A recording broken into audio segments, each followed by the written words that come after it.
Hello, everyone. This is Ferrante Frazier from Savannah Natural Health. I'm the natural health practitioner that's been teaching you natural hygiene since we started on this platform of ATR Media. We want to thank them for allowing us to talk about our approach and our principles that create health in individuals, provided that they obey those laws that we teach them that governs their body.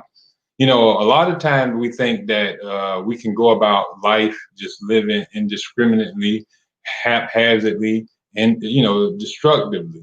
And we go about eating terrible foods, and we go about drinking, toxic concoctions and drinks, and we, mix up our drinks with different other chemical poisons, and we avoid the sun, we avoid exercise, we stay up late at night, and we don't get any rest. So we allow our body to, tear down.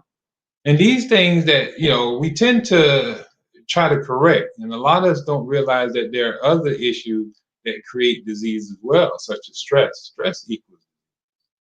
A lot of times we think that just eating is going to make us healthy, or if we, go out and run and get some exercise, we're going to get healthy. Or we get sunlight. But a lot of the times we have to get the stress out of our life. We have emotional imbalances. We don't have emotional poise. When we don't allow ourselves to be poised and balanced, we are in a stress. Our body is in stress, and stress equals disease because stress, it wears down the body's vitality. It drains the body of vital fluid. It drains the body of vital resistance. It goes against the body ability to metabolize. It weakens the body. Anytime the body is in a stress, the body freezes up a lot of the time. We see that even in animals in nature, you know. But we're gonna go in that. But these are one of the energy enhancers that we talk about, which is energy enhancer, emotional balance, and being around nurturing relationships. But I want you to get a pen. I want you to tell everyone that you can get in contact with. Let them know that we're on the air on ATR Media on their page. Go follow them where they can tell you about it. So share it to all your friends and let them know that we're on. We're talking about holistic health and healing. I am a natural health practitioner. I don't deal with the medicines or the herbs, so nothing in our teachings will be about teaching you about medicines or treatments or some type of remedy. If you think that you got a problem that deserving of medicine, that need to be uh, um, um, deserving of a cracking on your back, or a whipping on your tail, or whatever you so-called think that you need for to correct your disease, by all means find you a practitioner that dibble and dabble in those things. But if you want to allow your body to repair itself in the first intention, and to be without the chronic issues that come when you go about these so-called remedies and treatments, then you can learn about natural hygiene. And natural hygiene tells you to take away all the issues that are causing your body to be in a you'll say a unequal state, a state of where it can't survive. Almost, it's like it's going up against the body's ability to self-preserve itself. It's taking away all this energy. It's poisoning it. It's starving it. All the conditions that destroy the organism is seen when we are not being obedient to nature. And one of those things is allowing stress to come in our life. You know, nerve energy is really depleted, and we can avoid a lot of our irritation, and we can stop allowing ourselves to go in depression. Depression is a very big situation that we suffer from. We don't have this emotional balance and poise.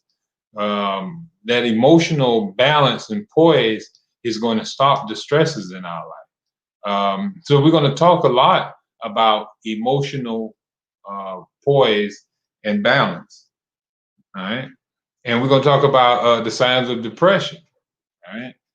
We're going to talk about the telltale signs of depression. Matter of fact, you should get a pen and a paper. If you haven't so called yet, grab you a paper and a pen, because I want you to write down some of these things. And if you feel that you are or these things have anything to do with you, I want you to be able to see that you may be in a depressed state. All right. So you want to get out of this depressed state, but this is to identify these signs, or not even just to identify, but to see the signs of a person who is depressed, because it don't even have to be in yourself. You can see it even in others, and you can, instead of treating the other person in a bad way of thinking they're just being bad, you'll see that they're really suffering from some type of depression. There's some type of issue that's, not ideal for them right now. And you'll be able to deal with them better, instead of creating chaos with them, fussing and fighting and getting in trouble because you didn't understand what they were going through. So emotional balance and poise in situations is not just even in your own personal situation, but even in life. Not allowing things to knock you off your banister. Any old thing to knock you off your poise, off your stool. You got to be anchored, steadfast. Not being able to be pushed by people's feelings and emotions. And don't let it affect your ego and have your ego come out and cause your body to go into stress. And that stress is going to put out a lot of, adrenal. And we're going to talk about that in a little bit as well. But let's look at the telltale signs of depression. We're going to look at that as being persistent sad. If you're persistently sad and anxious, or empty, or have an empty mood, you may be suffering from depression. So if there's at any time that you're just persistent sad and you can't identify the reason for the sad, if it's just like this wave of sadness is always just coming over you, or this anxious feeling like something is just going to happen, or simply you just feel empty inside, then you may be you know suffering depression, and you need to seek help. Get in touch with somebody that can help you deal with this depression. If you got loss of life satisfaction going on, if there's like you don't have the will to live anymore, if it's like you're not in the spirit of life anymore, you're losing, you're on the sideline, you're not in the game, you're not scoring baskets. So here it is, you're not living the life. It's not a purposeful life. So you're obviously suffering with depression, hopelessness, or pessimism. People who are always complaining about life. That's showing a depressed person. Guilt, worthlessness, or helplessness. You know, um, can't get or accept affection. Some of us, sometimes we can't even get affection because we're so depressed. It's people in our life that's trying to love us, and we're steady saying that nobody love me, nobody care about me, but we don't love ourselves enough to allow the people in our life to love us. We don't see the love, but we're depressed. Depression blinds us from seeing, the people who are actually trying to show us a good affection. And we have no interest or pleasure in daily activities. You see, some people don't even have pleasure in sex anymore, including sex. Insomnia. People, they can't sleep. They're waking up early, or late sleeping. They're too depressed to go to sleep, or too depressed to get out of bed, to get up. Too depressed to have sex. Too depressed to exercise. Too depressed to eat. Too depressed to wash. Too depressed to whatever. People are depressed. It's a depression going on. It's not that we're just in defiance. We can understand that there's issues going on. A lot of times we want to beat our kids and all type of stuff because we're not understanding the actual condition or the depression that's mounting around their life. People at school beating on them, yelling at them, taking their money, talking about their clothes, checking their mom, all kind of different stuff.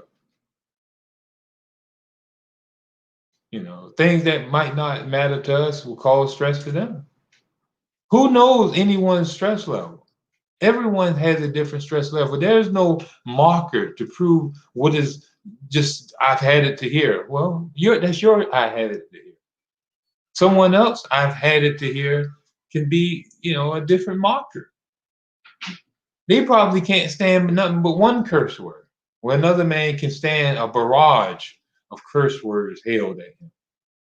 So each man has a different stress level. And so their stress will produce disease in their self, differently as well. So one man can deal with stress and it don't tear his body down, where another man can deal with stress. One man hears that his mother has died, and another man hears that his mother has died. One, is unable to deal with the situation, where the other one is able to carry on because his energy levels is high. He's able to deal with stress more better than others. The ability to deal with is what's going to help you not suffer disease. One man, two men lose a job. One is able to deal with the loss, and the other one ain't. The other one dies off, end up with so-called, sugar in his blood and develop this diabetes or high blood sugar and stuff like that from stress.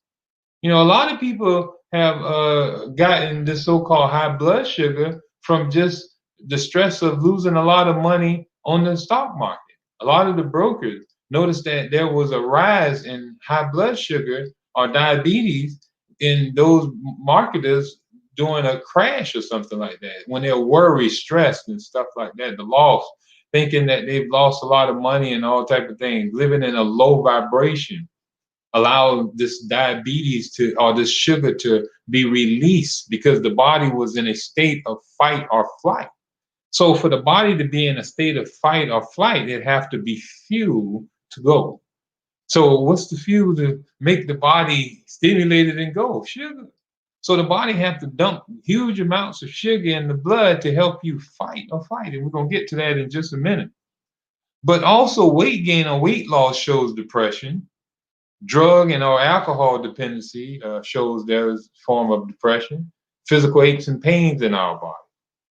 Excessive crying, restlessness, irritability or overactivity, low energy, fatigue. When you see people just drain of energy, a lot of times they're just depressed, or slow thinking, can't concentrate, remember, or make decisions. Isolation from social contact. These people are depressed. You say, I don't know what's wrong with him. He just don't eat no more. He just laying in the bed, not watching and stuff like that. He's depressed. We find out where's the depression. We correct the depression and the individual live natural. Times where your body just feel like it just don't have no energy to function because you're so in your thoughts. Your thoughts have just drained your body of energy. Look how thoughts can drain you of energy and make you just want to go to sleep. You have a fright. Scared. Scared just make you just want to go to sleep afterwards. Or a fright or a fear. Scared yourself to sleep.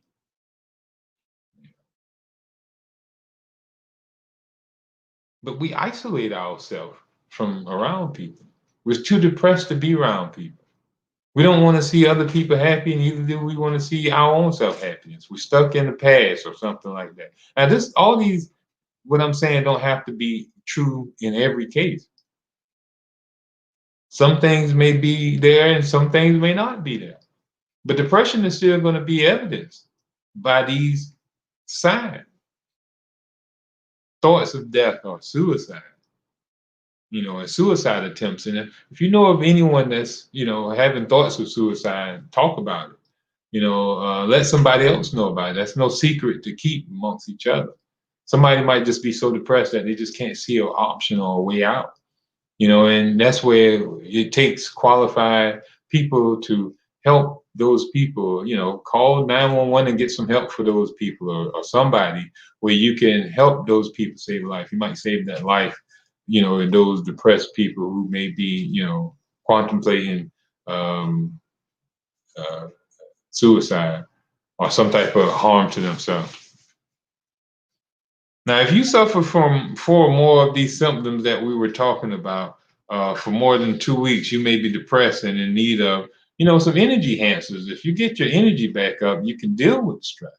Low energy doesn't allow you to deal with stress, deal with issues, the resistance, defense, reconstruction or repairing of the body. All that goes by functioning, by amount of energy that you have. If you don't have that amount of energy, your body is going to not be able to um, protect itself, build itself. Let's talk about addictive habits. We're going to talk about addiction. A lot of people don't realize what addiction truly is. And when we think about addiction, we think only about, addiction in drugs, uh, alcohol, drinking, things of that nature, cigarettes.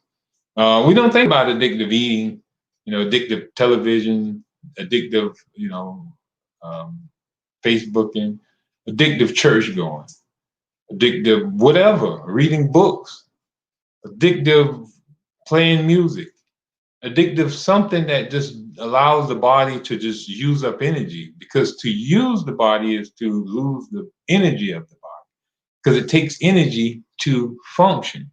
So every moment that you're wide awake functioning, you're using energy, right? So everything, matter of fact, this is the definition that we have for addiction. It is the continual and irresistible repetition of a destructive practice that leads to progressively worsening stages of mental, emotional, physical health.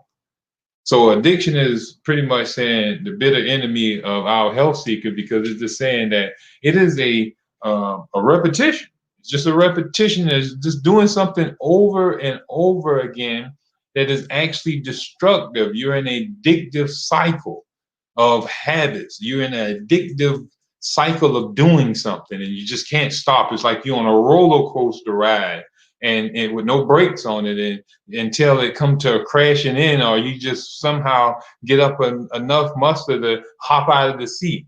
Cold turkey, just jumping out while it's in motion, going downhill. And might get a couple of scratches and bruising, but you overcome your problem long as you stay out of that playground. But if you go, if you just riding that ride to the end, you got to take all the bumps and bruises that's come along until the body just get to a point where it no longer even want the toxic substance. And that's something we'll get to as well. All right. So we want to talk about the addictive syndrome. If you got a paper and pen, we want to get you to understand the addictive syndrome, where we talk about the ingestion of any toxic or addicting substance, or the indulgence in the compulsive or destructive habit stimulants. It pretty much stimulates a sense of great pleasure. It gives us a great pleasure anytime that we ingest some toxic substance. All right. So it gives us this sense of a great pleasure when we, smoke the drug, when we pop the pill, when we drink the drink, when we eat the food, when we smoke the smoke, when we, irritate or stimulate or take whatever so-called continual irritation that is destructive. Anything that is something is addictive syndrome we're in.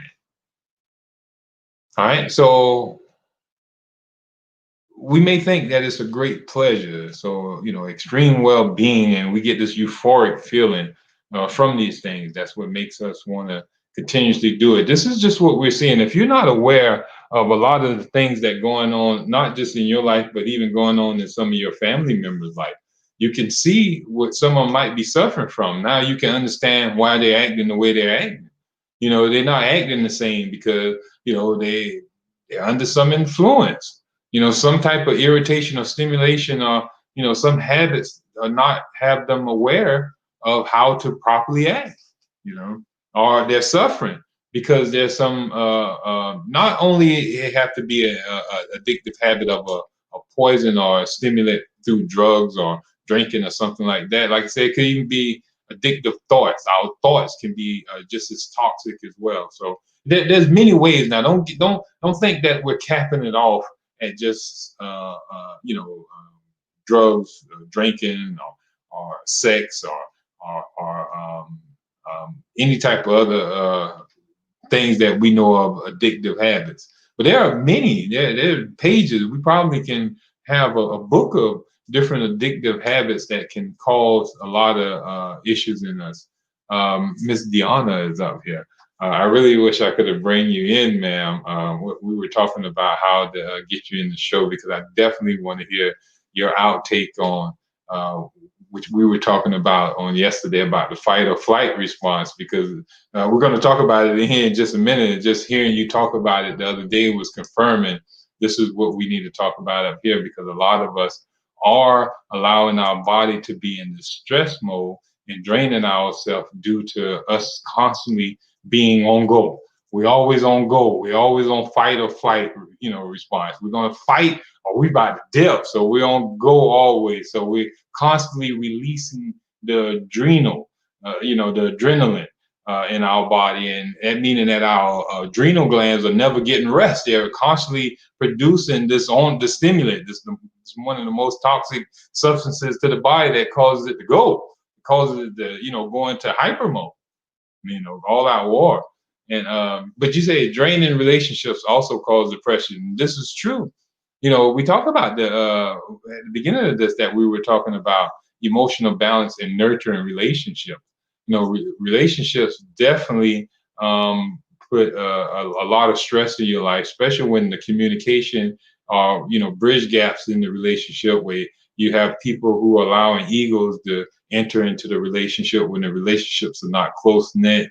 When you have people not spending time together in the relationship, when you have people not taking responsibility to make the relationship work, when you have individuals in the relationship who are not showing empathy for the other individual, when you have people that are not noticing what they like about the other person, and being around good people, having good people in your life to be around your wife or your husband.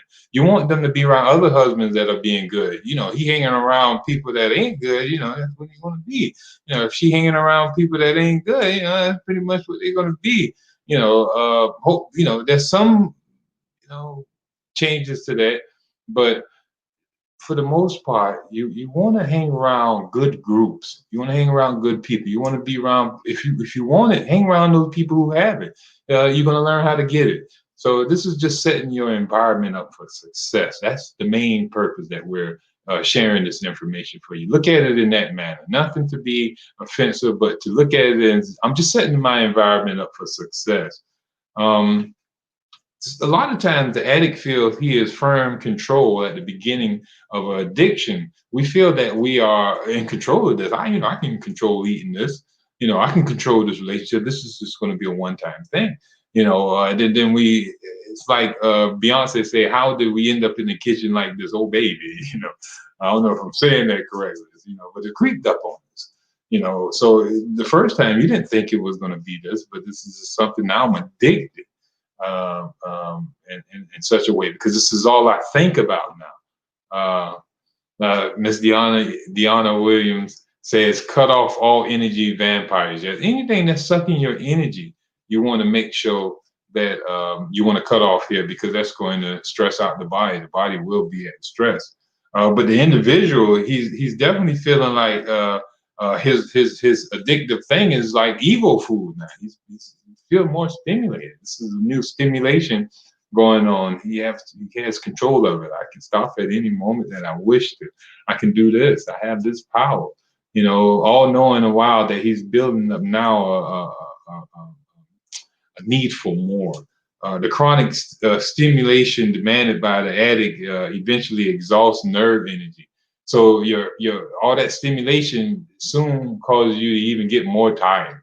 All right, so it depletes up to all your energy. Now, one coffee doesn't stimulate you, and now you need two. One beer don't get you the buzz anymore. You need two. One shot don't get you where you need to be. You need about 3 or 4 of them, boy. One bottle of the wine don't get you that, put you to sleep. Now you need 2 or 3 of them. You need more stimulation in your life. one sick partner just don't make it happen. One time around don't get it. You need more irritation, more. So we just need more and more irritation. Right? There's more stimulation, irritation and stimulation, same thing. Anything that stimulates irritates. Right? So total innovation or toxemia, and we end up disease when we allow this to come into our life. Any type of continued addiction, even with, like I said, with food, with stress, continued doses or indulgence, um, don't even get you, like I said, high no more. Like I said, one beer don't get you there, or one that low grade don't get you there. You need exotic. You need something that's a little more. It's just everything is just weak now. Things that once was very powerful to you will get you through the moon, but now that stuff seem to don't do you no justice. You need the good stuff. You need the good toxic stuff, and that's where it's going to get you through the roof.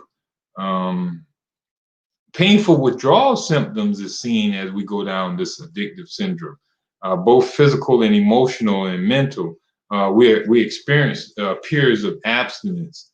Without counseling, we're likely to have periods of abstinence and long just to get back with our drug.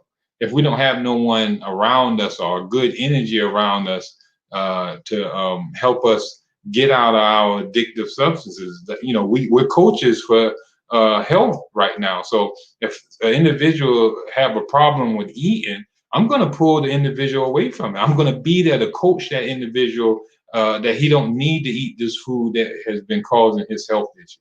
And every day I'm going to make them accounted for what they're eating. I got one lady sending me pictures of all her meals. I got a couple of people doing that. They send me a picture of every meal that they have. So I'm seeing it. It's like, why are they making extra food? But I can hear it in their voice along with the pictures and stuff like that. So all we're doing is we're making them. You got someone who's on your side, someone who's going to counsel you and coach you to get you to your health. A lot of us think that we can do it on our own. That usually be the mistake with a lot of us. Because we say, hey, I'm going to do it when I'm ready, and I'm going to have enough power to do it. If I don't have enough power to do it right now, when I do have some control, what makes me going to have power after I've done lost everything and done lost all control? Well, how am I going to be able to well, okay, now I got enough energy to want to get off this thing and not think that the withdrawal symptom is going to be even harder then? If I stop now, I can go ahead and get my little whipping now and get it over with. I don't want to have to deal with Granny's hand, if I constantly, dibble and dabble and ditch and dodge her and continually do wrong. She's going to knock me across the head real good. She's going to hit me with a shovel, Julius Hall said, achievement stress is also bad. The failure to reach a goal or successfully moving up. Yes, that is definitely, job burnout is something that we do talk up in here. Where individual who's been really giving out a lot of energy at the beginning, soon as they start having the burnout sensation after they don't see their recognition in the job, or that person start getting in a low level of energy because they overachievement at the beginning trying to get these positions and stuff like that, and they weaken their body. Staying up late nights, not getting sunlight, eating irritating food and drinks to keep the body stimulated. So it's a lot of stuff going to play around in creating disease just from achievement stress, and job burnout and different things. And we do talk about that in this segment. We want to thank all those who are tuning in to this platform, Natural is F, on the ATR media. And we want to tell you to look at all our shows at 6 o'clock on Tuesday. You can also look at the ones, if you go to the site, you can look at our shows and look at all the other shows that is on ATR media and learn things that are relevant. Natural hygiene, we believe, is relevant. They believe that it was relevant and allow us to come out here and teach it to a lot of people who we know is benefiting from this way of life, these philosophies that is normal and free to anyone who wish to receive it, who want to do it. I can't make you um, your muscles grow. You have to go to the gym. Now, if I go to the gym and work out, my muscles going to get bigger. Now, if I eat fruits and vegetables, I get healthier. If you eat fried chicken, you're not going to get healthier. Now, if I eat fried chicken, I'm not going to get healthier. If you eat fruit, you're going to get healthier. So the sunlight benefits the person or the individual who goes into it. The water benefits the drinker. The bed invigorates or gives energy to the ones who sleep on it. So the individual have to take this walk of health on his own, and it doesn't come with buying it. You can't buy your way to health with these medicines and herbs and supplements and treatments with the knives and stuff.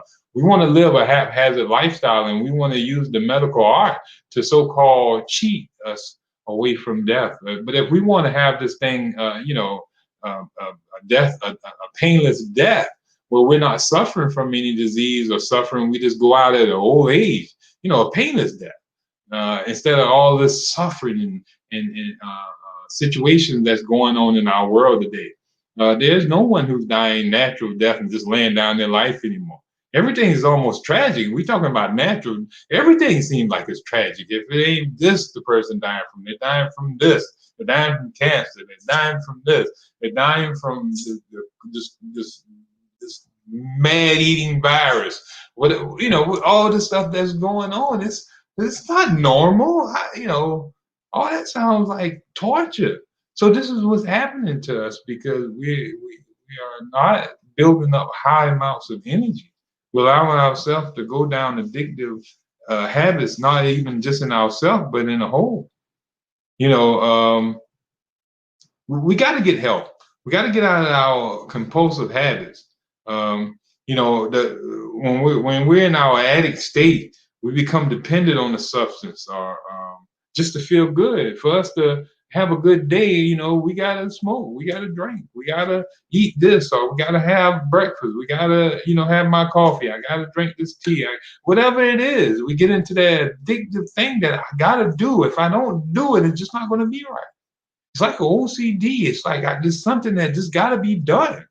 Or I'm just not going to have a great day. I'm not going to feel good. I'm not going to be loose. I'm not going to be intelligent. I'm not going to be savvy. I'm not going to be selling cars like this. I'm not going to be working in this manner unless I have that thing, that substance, that addictive thing going on in my life. And it doesn't have to be, like I said, it can be anything. A love can be addictive enough to give a person stimulation or activity to move.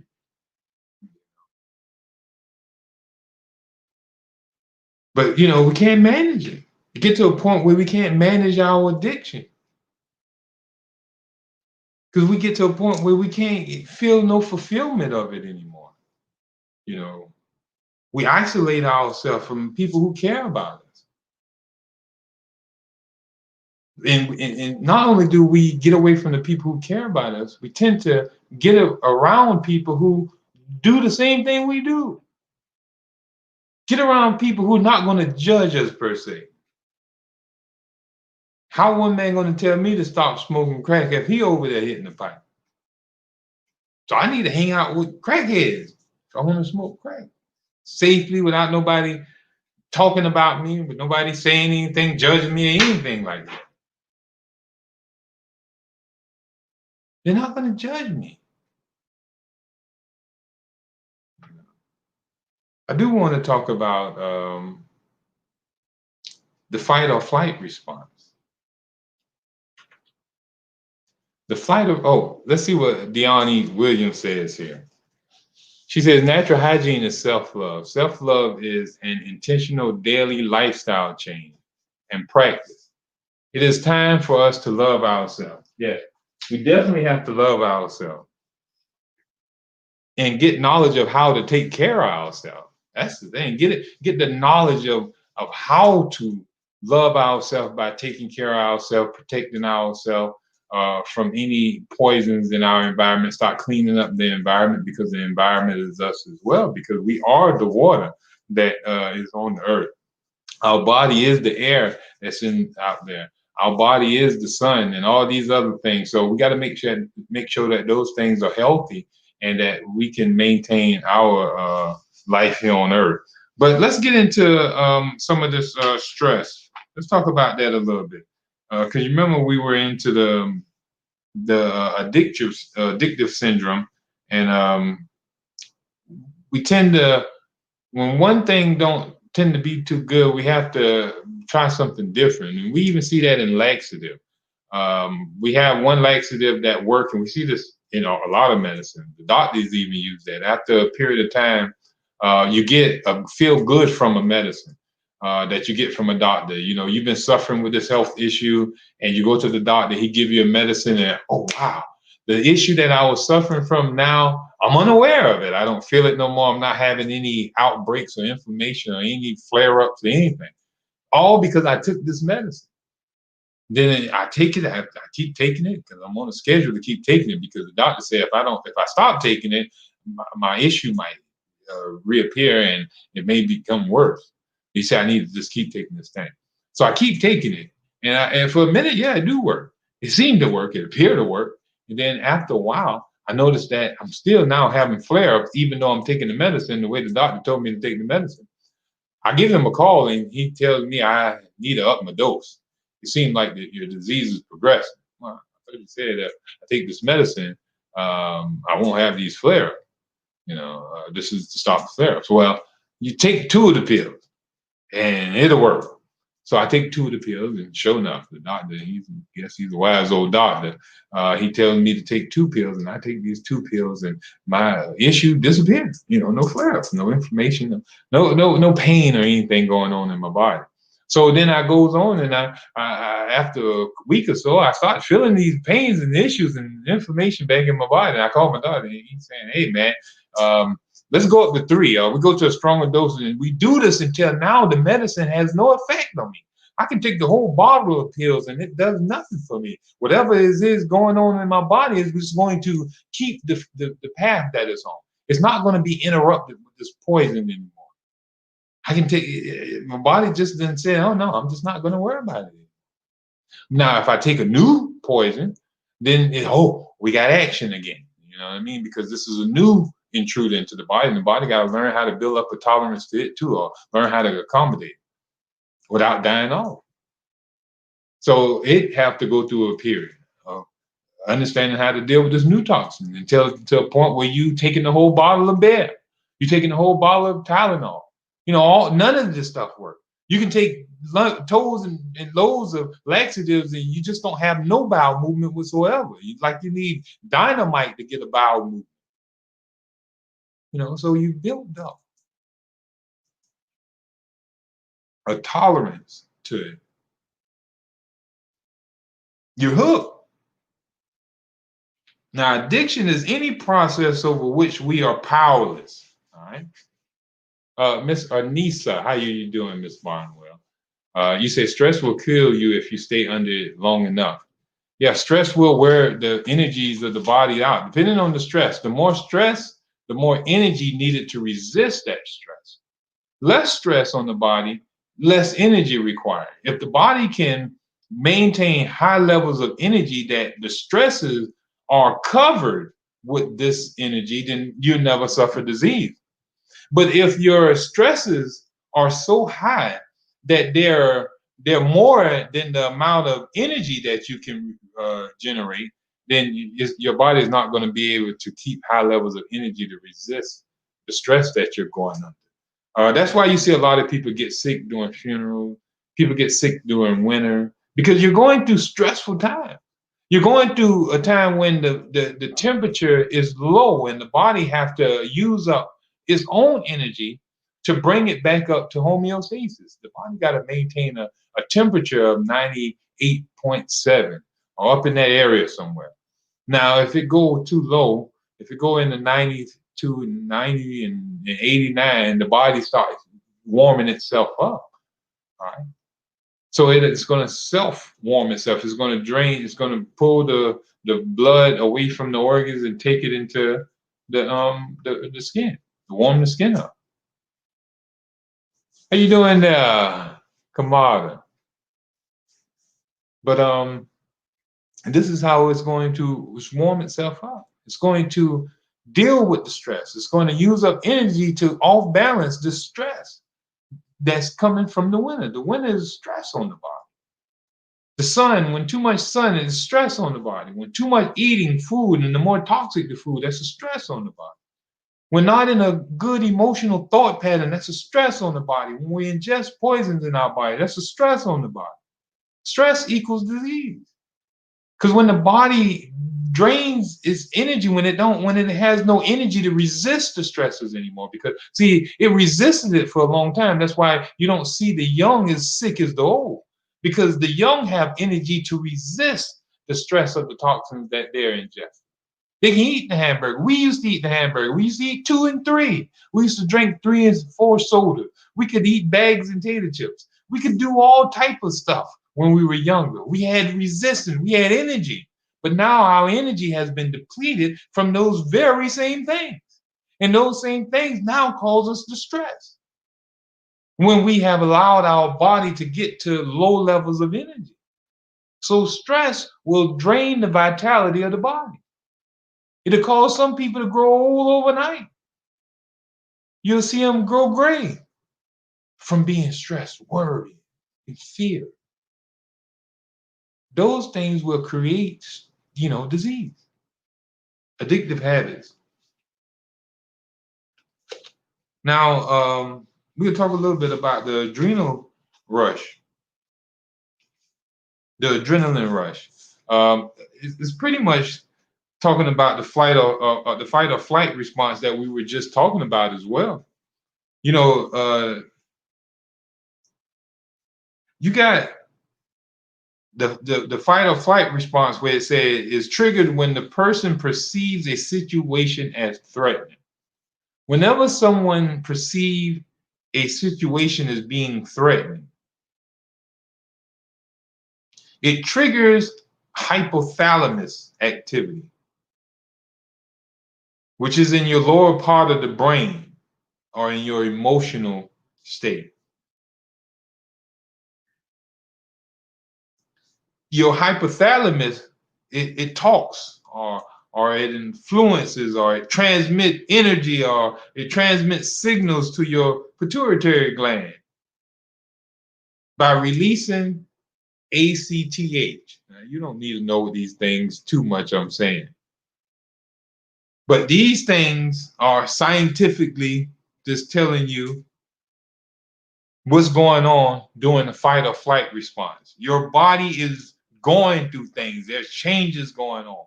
When you get sad or you get angry and your body needs to either feel like running or it need to fight, you get in a situation where a bear is chasing you. You need to either fight this bear or you need to be able to run from this bear. This is what the adrenal gland was instilled in humans for, to be able to survive in situations. It puts you in a state where you automatically get this overwhelming feel to ability to or feeling to run, or this overwhelming, like you just puff up so much that you feel like you can just beat the bear. So you got to be able to have this adrenaline rush to either fight or flight. Now,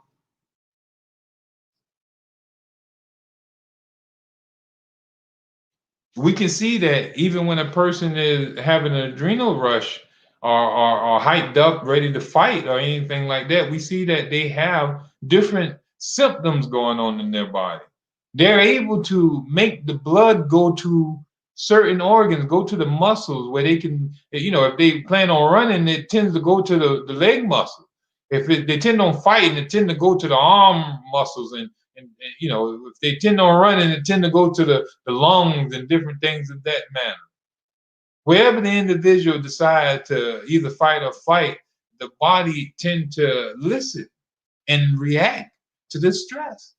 It prepares itself. Every part of the body prepares and get ready to either fight or flight. Now, a lot of times we're going into this fight or flight response without ever even doing anything, without ever running. We look like we see the bear on TV, but the bear ain't real, and we get scared and we run, or what we want to run, or we want to fight the bear, but we do nothing. We just adrenaline junkies. When we look at these television, when we got these games, have me addicted. These games that just we want to just win something. That's what have a lot of us, addicted to that those slot machines that we see in these stores now. As long as you get a chiming of the noise, you get ringing lights, that sends a signal, a chemical to your brain that makes you feel good and euphoric that you want to keep getting this. It's like we're rats sitting there pushing the button for cocaine.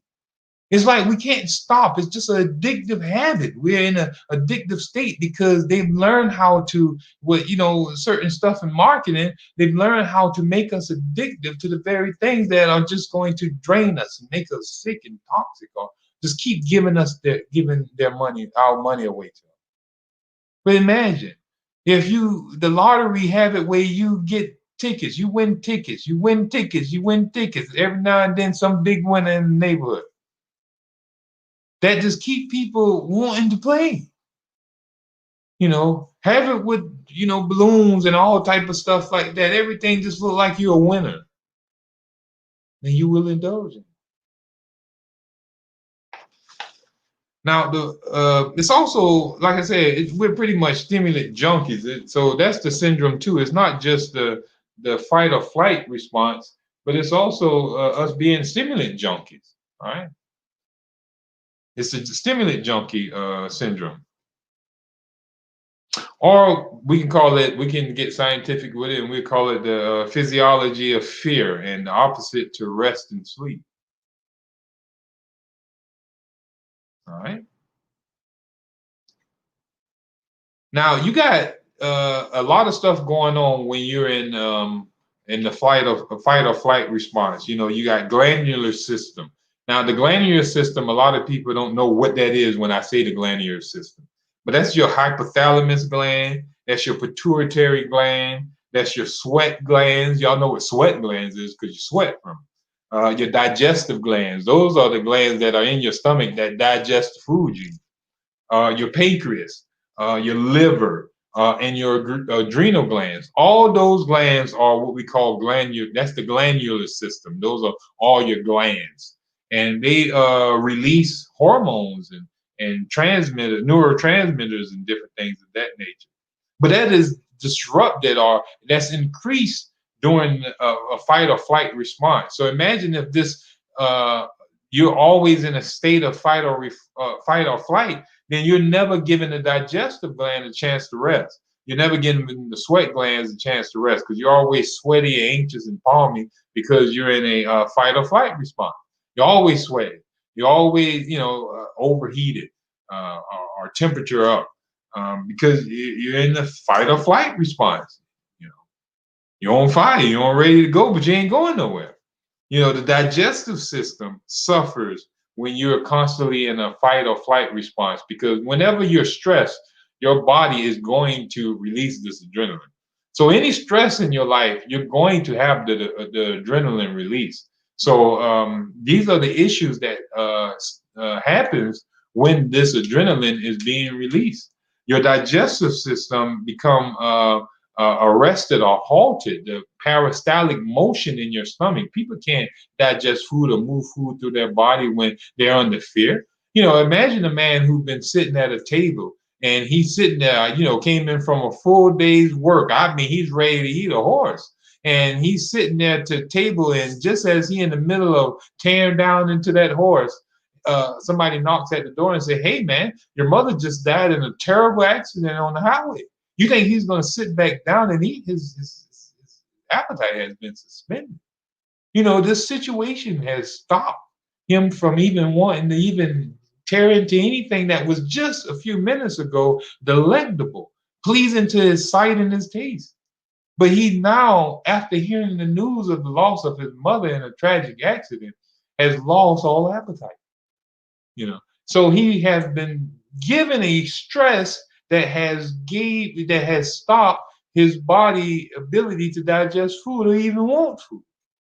So when we're in stressful situations, we should notice that our body is really not in a mood to eat. And that's why a lot of us are suffering our so-called disease. Stress equals disease. Not only will our digestive system we have issues in. Now, we're not going to be able to finish all this emotional balance section today. That's why I told you we're going to be for the next couple of days. We just get you a paper and pen and share this with people. But the urinary system, we're going to be getting ready for the Alicia Blakely show right after, so stay tuned. I think we got about 9 minutes left. Um, my name is Ferrante Frazier. We at Savannah Natural Health, for those who don't know about us. We 912-227-9335. If you need to call us and want to talk and set up a consultation, work one-on-one with us to help you solve your problem, we can do so. That number is 912-227-9335. If you're interested, go to Amazon. We ask that you go and support us by grabbing some of the books and literature that we have up there that speaks about hygienic health, tell you a little bit about our journey, helps you get into the mindset of knowing the right way to live by using natural hygiene. But the urinary system also decrease urine flow, increase water retention, and urinary and our muscles they kind of relax when we are in the stress. People can't hold their urine, but also our urine flow kind of get low. Our water flow get low. Our body retain the water to try to keep itself hydrated, to be able to deal with running or to deal with uh, uh, you'll say diluting the toxins that's going to result from energy waste from fighting. Your body's going to have waste, so the body is always trying to protect itself, defend itself, do everything for itself. All right. So even the vascular system suffers from this fight or flight response. You have constricted blood flow to certain areas. Like say, if you plan on running, you may have more blood flowing to your legs, so it's going to be restricted in other areas. So your body is not going to be wasting blood in your stomach digesting food when it needs more blood in the legs to get away from this bear, or more muscles flowing to the biceps to choke out this lion. So the body is always going to redirect the blood to go in the best area needed to preserve and protect and defend the whole. All right. So it's working a symbiotic concept. It's trying to work and make the best decision for the whole body. It's not trying to work out for itself. No area is trying to defend only itself. It's trying to work out a situation to defend the body as a whole organism. And every cell is alive and working for the betterment of the whole body. So they tend to help deal with the stress of the other organ.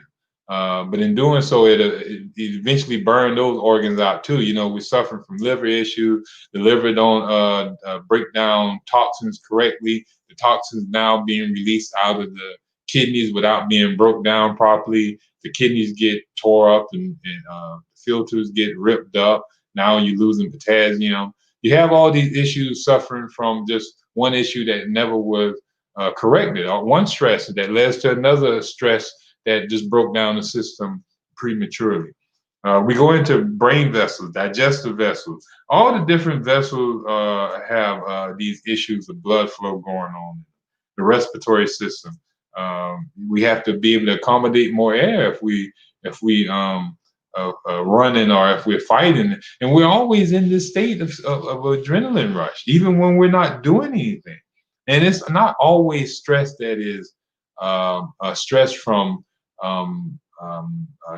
distress. We also got eustress. We haven't talked much about the eustress, and when we come back next week, we're going to talk about life events, and we're going to do a stress test. We're going to actually do a test and see what level of stress you're on. We're going to talk about the job burnout, like how Mr. Julius Hall posted earlier about achievement problems being issues and how we get, stay healthy, or how we can get sick. So we want to talk about eustress and stress before we go off. We got like about 5 minutes left here. But eustress and distress, both of those burn energy. And if you haven't heard anything that we've been saying since we've been preaching and teaching holistic health and hygiene, energy is the vitality of the body. The body cannot do anything without energy. It can't do anything without functioning power. Without the power to function, there is no action in the body. The dead body can't do nothing. I don't care what herb or supplement you give to a dead person, it has no action. So there has no action when the living organism is alive. It's just that the living organism is acting on the poison or the drug or the herb or the remedy, even the apple. The apple has no power.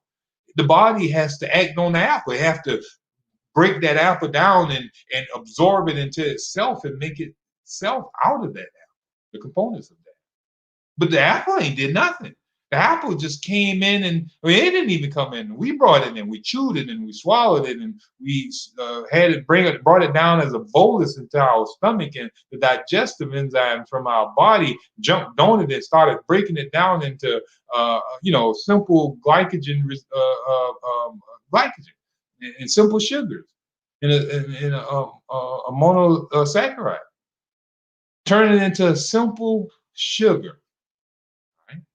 And this simple sugar is then used by the muscles, in the mitochondria, and wherever the body is needed of this. Right? So the stress need to be removed. Any energy being used will cause stress, and that's even good energy. So eustress is good energy. Good stress. That's good stress. Stress is about having a couple of $1 billion around you. People coming to rob you. People coming to steal. People around me trying to borrow money and all type of stuff like that. So the stress comes with having a lot of money. So that's a eustress. But some will see it as a distress too. But you want to see it as even going to the beach, having fun. Where's the body of energy? Going to a party, going to one of the Disneylands or Busch Gardens or Six Flags, and you run, you have a good time, and your body is drain of energy. Anything that constantly drain the energy will equal disease. Will go down to disease. Disease is when the body is out of alignment, when it has no more energy to function, when it has been run down and is full of toxins. And this is because our habits have produced this toxic environment. Our habits have run down that organ and have destroyed that organ, or have depleted that organ of its functioning power. Now, Ms. Deanna says we have only about a minute and a half left up here. But she said, releasing emotional baggage is a great way to heal your foundation and come out of the fight or flight mode. So we have to get rid of that emotional baggage, find out our thought patterns. And we're going to talk about that come next week. Thank you, Ms. Deanna Williams. But we're going to talk about some solutions on correcting our thought problems, getting over these emotional issues. We got a bunch of those antidotes, we call them, for the get well and get away from these addictions that we are suffering from. So we're going to talk about those next week coming up. So if you want to know how to do so, make sure you stay tuned and share with as many people as you possibly can. We got Alicia Blakely show coming up in just a minute. Stay tuned for her show. We want to give shout out to ATR Media for allowing us to be here. This is Ferrante Frazier, your holistic practitioner from Savannah Natural Health, 912-227-9335. Share this information with as many people as you possibly can. We want to tell everybody to have a good night. We want to tell you best of health and happiness for the million. We want to see everybody living strong. We want to see everyone living long. And we can do that if we practice natural hygiene to the fullest. Best of health and happiness. Savannah Natural Health.